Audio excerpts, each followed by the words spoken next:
একজন অচেনা কাউকে খোঁজো যে তোমার সঙ্গে দারুণ একটা ভ্যাকেশনে যাবে। মানে এক্ষুনি? ও মাই গড! হাই, আমি একটা অদ্ভুত প্রশ্ন করব। তুমি কি হ্যাঁ, আমার কি সাথে বলছেন? বালি যেতে পছন্দ করবে? না। হাই, একটু শোনো না, তুমি কি আমার সাথে বালি যাবে? আমার একজনকে চাই যে আমার সাথে বালি যাবে। ফ্লাইটের আর কয়েক ঘন্টাই মাত্র বাকি আছে। আমার এখন তুমি কি test আমার সাথে আছে। একটা ভ্যাকেশনে যাবে? আচ্ছা, তুমি কি আমার সাথে বালি যেতে পছন্দ না, করবে? thank you. আমি না, বলছি, আমার ক্লাস আছে। আমার হবে না। না তুমি কি আমার সাথে বালি যেতে চাইবে? সব খরচ মিস্টার বিস্ট দেবে। দাঁড়াও, সত্যি? যদি তুমি হ্যাঁ। মিস্টার বিস্টকে সাবস্ক্রাইব এই করে থাকো মনে তো। হচ্ছে ও যাবে, সাবস্ক্রাইব হ্যাঁ। করা আছে। তোমার পাসপোর্ট আছে তো? তুমি কি যাবে? হ্যাঁ। চলো চলো, তাড়াতাড়ি চলো। তৈরি? একদম তৈরি।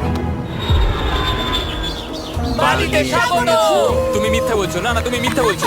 ও মাই গড! আমার জায়গাটা দারুণ লাগছে। সরে যাও। চলে এসো, উঠে পড়ো। এটা দারুণ ছিল। ও মাই গড, ও মাই গড, ও মাই গড! আমি খুবই এক্সাইটেড। ও মাই গড, এগুলো তো দারুণ। করে নেবে। ও, এখান থেকে সানসেটটা কি দারুণ লাগছে দেখো। আমার তোমাকে একটা গিফট দিতে ইচ্ছে করলো। Thank you. Thank you Mr Beast. আর সাবস্ক্রাইব করো। সাবস্ক্রাইব।